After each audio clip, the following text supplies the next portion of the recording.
welcome to another edition of Startup Parable. As most of you all know by now, Startup Parable is an initiative by MicroImage and ReadMe magazine towards inspiring the next generation of entrepreneurs.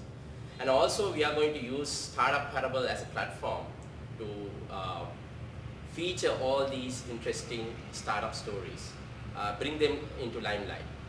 Now, in our last edition, we featured Sri Lanka's cutting-edge gaming startup, Dawn Patrol Games. I hope all of you got a chance to view that. Now, today I have yet another interesting individual to introduce. He's someone whom I knew for a long time. He's a renowned blogger in the country, and he's also the son of two of the most respected intellectuals in Sri Lanka, who even I had the pleasure in working with in many forums, workshops and seminars. Now, this gentleman came to me 2 years ago to share his startup idea. Then when I asked what's your startup is all about, he said, it's all about my lifestyle, man. That's exactly, he said, it's all about my lifestyle. I asked, what? What do you mean it's all about your lifestyle? So he said it's about Kamu, Bomu, Gamu and Yamu. So here we are with Yamu founder Indi Samarajiva. Welcome to the program, Indi. Thank you very much for your time. Thank you, Arshan. Thank you for doing this program. It's a cool idea. So Indi, you were born and raised in US. Then you studied in Canada. And you ended up in Sri Lanka. How this all happened? Why you end up in Silicon Valley or somewhere in Canada and started a tech startup or something interesting over there where the whole buzz is? Actually, I felt like at that time, that was during the peace process, I felt like there was more buzz here. Like you definitely get more growth in markets like this. Like in the US and Canada, a lot of stuff has been done, whereas here a lot of stuff hasn't been done. I do think in the future, like a lot of the innovation is going to come from places like here. Right. So how you ended up here actually? You studied, and what made you come and settle on what? Like free food and a place to stay. Like my parents, like I was especially born in Canada, then we moved to America, then I went to school in Canada and sort of moved around like with my parents. And my parents went back to Sri Lanka. Right. So they were here and I was in Canada. So I could have either stayed there or I just came back. I didn't know how long I was planning to stay for. But. Right. So once you graduated from Canada, you didn't want to apply for a job there? I had a job there, but... What was your first job? My first job ever or my first job in Canada? First job ever and then first job in Canada after graduating?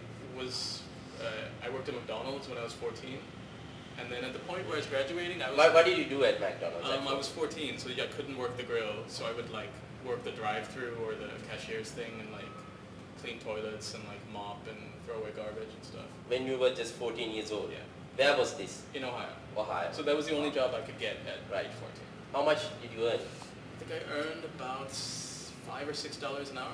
$5 or $6 an hour? Yeah. And what do you do with that money? I think I like bought clothes and CDs. I think I bought music, like back then you had to buy music. Okay. So I could spend money on music and clothes and stuff. Right. Yeah. So what was your first job after graduating? I guess like while I was in university, I actually worked as a secretary. So one of my professors, their secretary quit and I said I could do this job. Right. I actually turned out to be terrible at it. Right. But that was my job for a while. So as I was graduating, I was working as a secretary to a professor. Right. I wouldn't hire me as a secretary, I'm really disorganized. So then you decided to come back for free food and free accommodation. And I came back because I thought this was the future. So when you came here, what was your first job like? What did you do within the first few years? Okay, you are getting free food and free accommodation? Honestly, for a couple months I just hung around. Right. But while I was hanging around, then I built like the first theme for Indica for my blog. Yeah. So I've been blogging, I learned some blogging in university and I've been doing it in different ways, but then I sat and like I just spent a lot of nights building that theme. Right.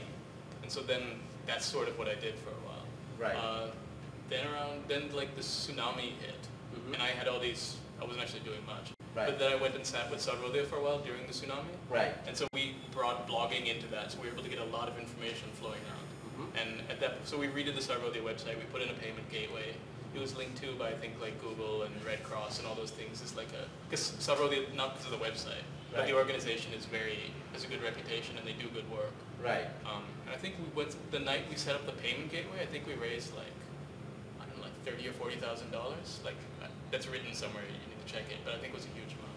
Over the course of the relief effort, I think we raised about $800,000, and then we released the accounts of how it was all distributed also. So yeah. Is that the time you started Kotu?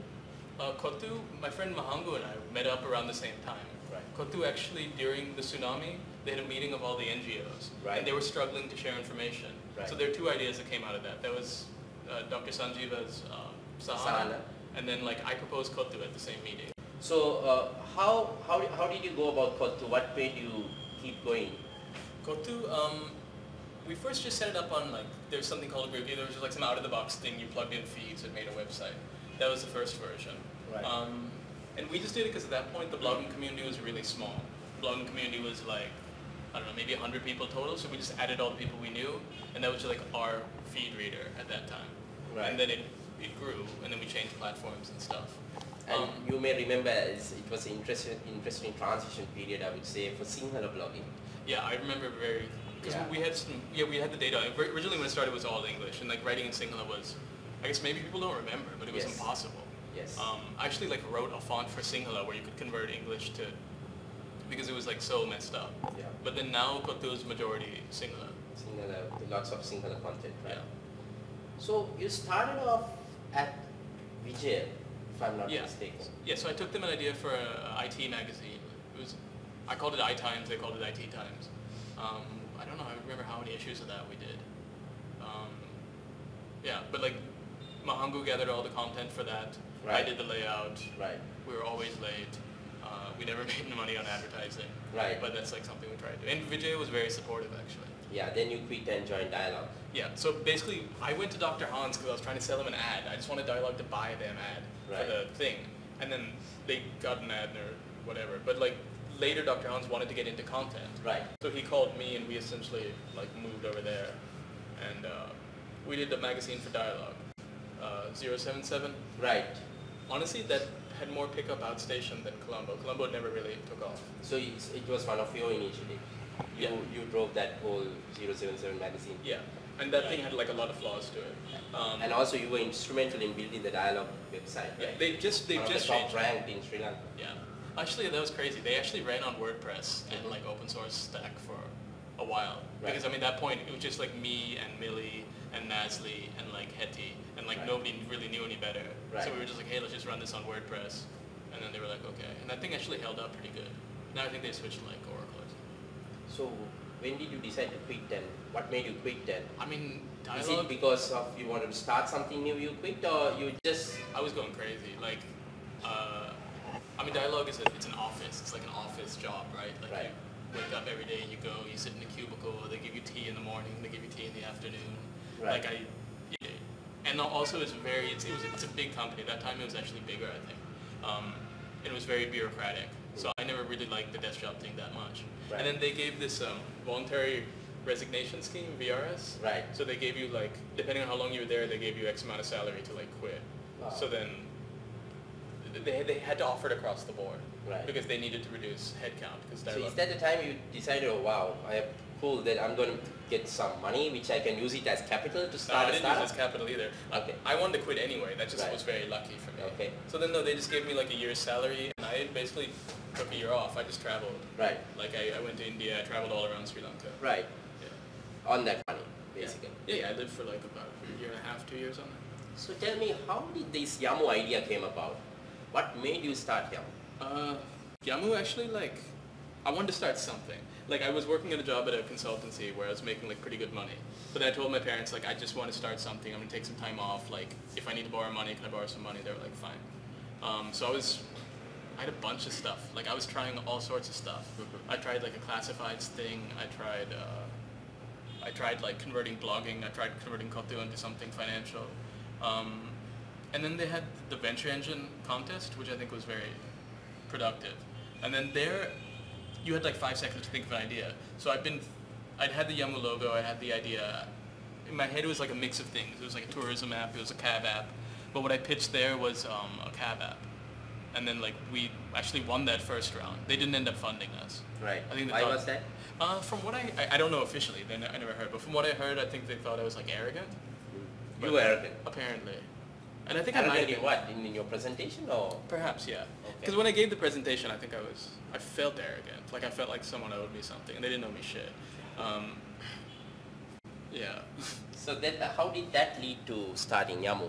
I mean, I was going to start it anyway. Right. Like whatever form, wherever the money came from, I was going to start it anyway. Right. So you decided to call, since you're going to start a specific cab service, you want to call it Yamu, is it? Yeah. Okay, that's why you picked the word Yamu. Yeah.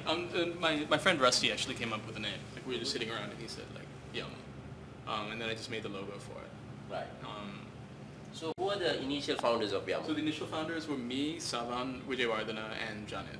Right. So me and Savan did content because Savan like knows the city really well and he knows like places to go. And then Janet did the development. Right.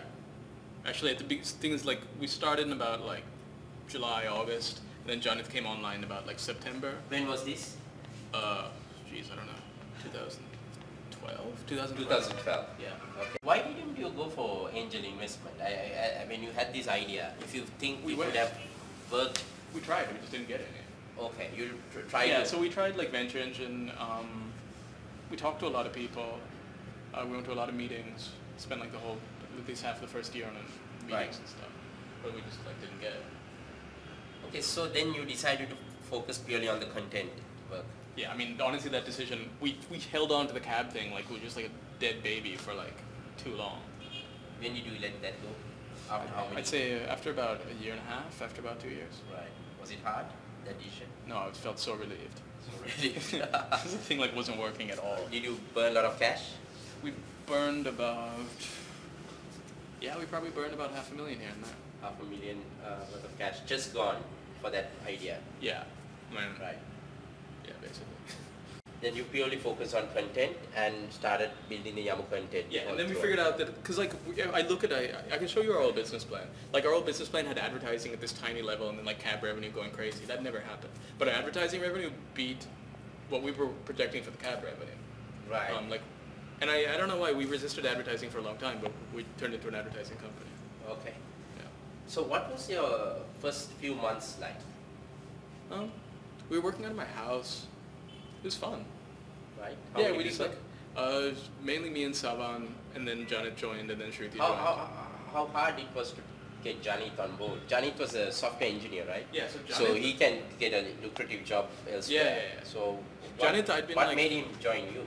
How did you convince with him? Janet, he made this like bus application like 2010 or 2011, and it was like really cool. And he made a map, and like it was just the coolest thing I'd seen on the internet for a while. So I'd been trying to like recruit him since then. I'd be like, let's work together. So with Janet, I've been talking to him for like a year and a half before he finally decided to join. Right. And like Janet has like shares and like, I mean, unless we can colossally mess up, it looks like we'll cash out at some point. Right. But yeah, So he definitely could have. It was his first job out of school, but he could definitely get paid more. Right. I mean, So he's one of the directors also. Yeah. You gave him equity. yeah, for sure. Right. Otherwise, like, why? Because he's really talented. Right. Then how did you get into the next level? So three of you started.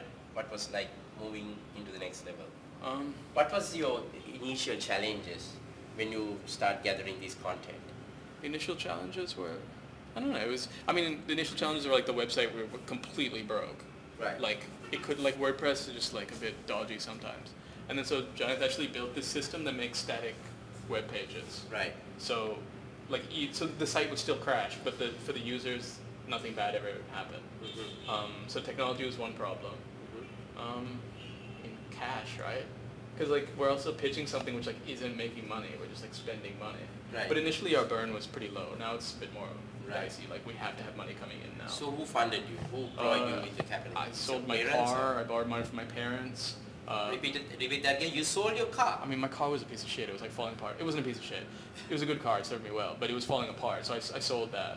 How much you made out of? 1.3. So 1.3 million was your seed money. And my parents put in money also. Okay. And then my wife's parents put in money. Yeah. Wow. Very interesting. I mean, you sold your car and you believe in your concept and you wanted to bet everything. I don't know, man. I didn't believe in my car. It was breaking down like every month.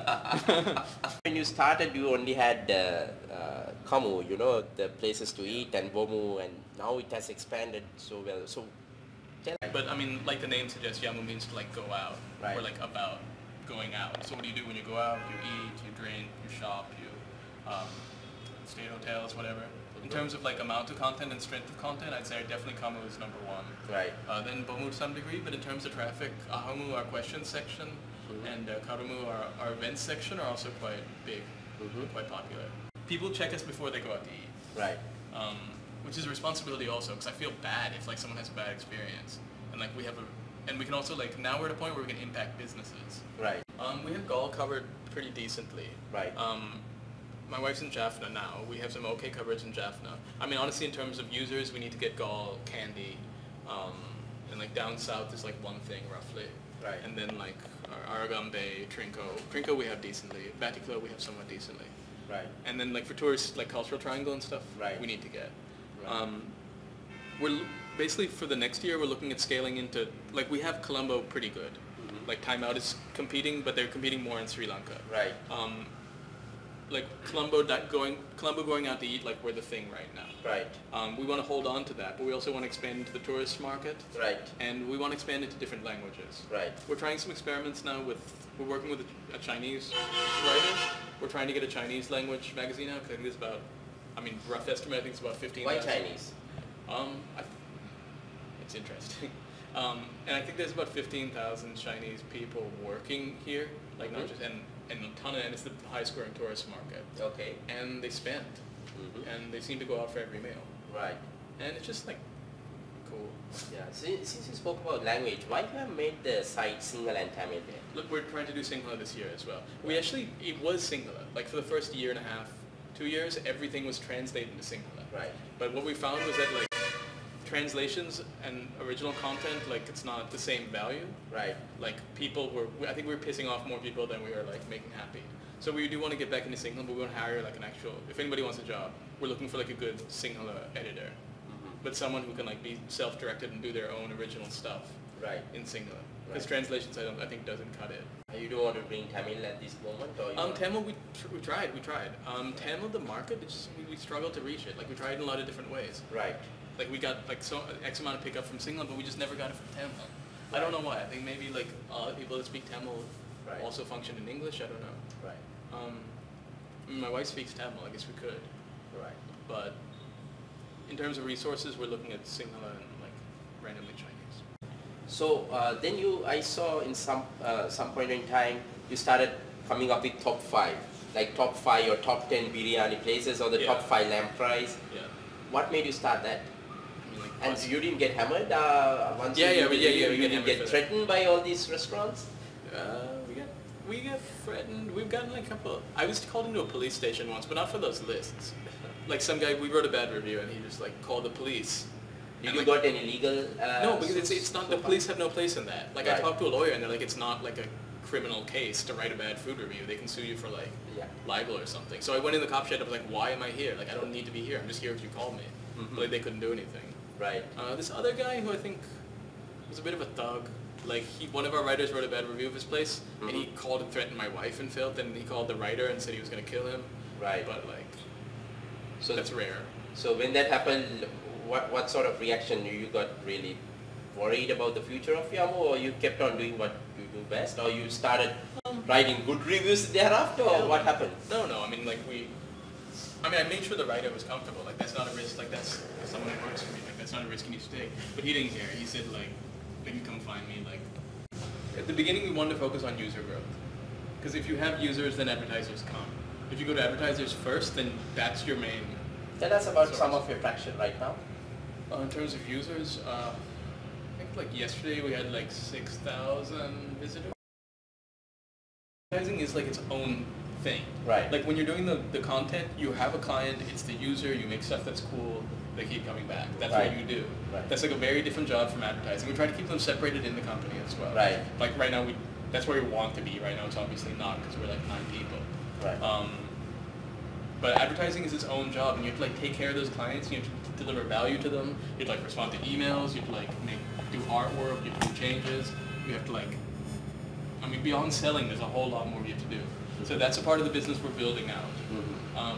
But I think we want to get some more investment in because I'd like to grow the users some more. Right. I mean, we can keep struggling, and I think we can get to profitable. Right. But then at that point, I think we're losing market share. So how do you intend to raise capital now? Now we can get actual investors. Right. Have where people got interested in you? Yeah. So like honestly, we weren't even thinking about it, but now people have approached us. Right. Yeah. So you're planning to get some cash into the company by giving equity? Yeah. Right. I mean, that's not like a contractual statement. Like I would like Yamu to be like one of the internet brands that people remember. I mean, that's one of the shames of something like anything, right? Right. Whatever they did, like I think that business model is a bit dicey, but like they had a brand. Right. And like if they'd hung around, that brand could have been like something in 5 years. Right. Even though if we hang around, even if we're not in the same market sector, Right. like I think we'll be, the brand Yamu I think has some value. Right. So can you sustain this operation? Are you making money or break even, or are you losing money? Where do you stand right now? We're still losing money. Right. I mean, thing is, if you look at like our accounts, if you measure like income, like as in what we bill versus what we spend, we're like about even. Right. We're only losing about maybe 100. We lost like 50,000 rupees last month. We lost about like. Right. We lose a bit more this month, but it. So your biggest cost right now must be human resource cost, right? Yeah, our salaries are about 325, and then our rent here is like rent with everything in like electricity and stuff goes to about 90 to 100. We spend about 60-70 on reviews. He is a very unique entrepreneur. We are revealing actual numbers. You know, a lot of people are afraid to share their actual revenues, actual numbers. He's very blunt about that. I really liked his approach. I mean, I don't know, man. Maybe people that are making money are more like It's like these aren't huge numbers. It's just like. Yeah. But I mean, you're not shy about revealing those. No, I mean I don't really care. So, so you need to keep on getting some cash every month at least. Yeah, no, we get cash every couple months. Yeah. Right. So, have you got any bank loans, or have you started approaching to bank loan? No, not at all. It's all just like friends and family. Right now, it's like structured. There's a holding company, which is myself and my father, right, which controls I think like these aren't like official. Like it's like 60-something%. Right. Yeah, 60-something%. And then so my father, so roughly I own 30, my father owns 30, my wife owns 30, and then Janet owns 10. Right. And then like, we put in like money. Right. And then Janet puts in like a lot of labor and like brilliance. Right. How many people work at Yamu now? 9 total. 9 total. So do you need to, to scale up, do you need more people? I mean, there's like a couple people I'm looking at. Like on advertising, I think one more person. I mean, for the longest time, I guess if you want to listen or whatever, we just resisted hiring. We had 3 people. Our burn rate was very low, like 200, 300,000 a month. But we also weren't growing. Like if you look at our stats, like if you pull up like our public stats, and then you can see there's a period where the traffic like sort of flatlines for a while. Right. Did you just try to collaborate with any other companies to scale? To scale? I mean, Echelon, we work with Echelon. Like Echelon's a magazine. They distributed our magazine for a while. We still have like an article in there every month. Right. Like Shamindra and them have been very supportive of us. Right. I mean, you gave us advice a lot at the beginning. Who else do we work with to scale? But beyond that, no, not really. So far, what has been the biggest challenge that you have faced running Yamu? I mean, the biggest challenge was like letting go of that initial idea. Like the thing that this company is supposed to be this when it was turning into something else. Right. Because like we wanted so badly for it to like be that, and like we sold shares to like family and friends based on that idea. Right. And that wasn't happening, and that was like keeping me up at night. Right. But it becomes something else. Right. And like those investors had to take a leap of faith to say like, okay, like you didn't do what you said you're gonna do. I said I was gonna do one thing, and I didn't do it, and that was like bad. Was there any point of time you felt like, oh my God, it's enough. I'm sick and tired of this thing. I want to give up. I mean, there's times I've been like unhappy for sure. Then how you get your energy back next day morning? I have a dog. Honestly, I don't. Look, honestly, I think for me it's a lot easier because I have like full family support. Like I have like full like support from my wife. like have full support from her family. That makes a huge difference. Right. Like I think if you look at entrepreneurs who struggle, like a lot of times, the struggle is like within their own, you know, the four walls of their home. Right. Like, so I've been supported there. So I know if that, like, either if this fails or if it just loses money and blows up. You have free food and free accommodation. Yeah, and more than that, like, they won't be mad at me, you know? So I think a lot of people don't have that luxury, especially with parents and stuff. Right. Like, a lot of people don't have that luxury. And it's like, my family, like, has income, right? Like, if you're coming from a position where you can't take a year off and just try something random, and then that's why I think an ecosystem is important. People like me will somehow, I mean, I think whoever's doing it will find a way. But if you have a way where, like, someone who doesn't have family money can get into it, then it's better. Right. But now you have shown the world that you can make money. That's the most important thing. You're generating revenue. You have a product which people are willing to pay for, willing to advertise actually. Yeah. That means they see value in you. Yeah. That shows you have built something which has a product market fit sort of thing. What I would like to know is what's your future plans? What are your plans for the future?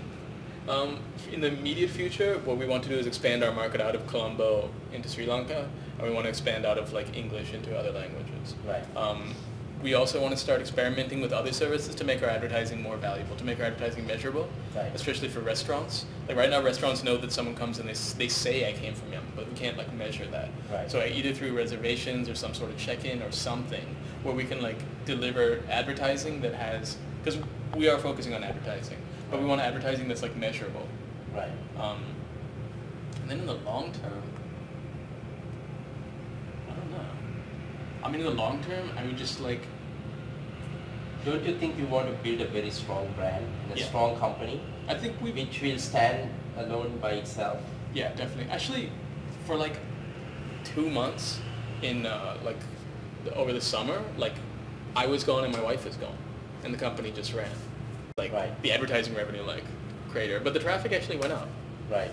So you have told in your LinkedIn page, or mentioned in the LinkedIn page rather, your objective is to become a medium fish in a big pond. Jeez man, I haven't updated my LinkedIn page for like 5 What does that mean? What did I say?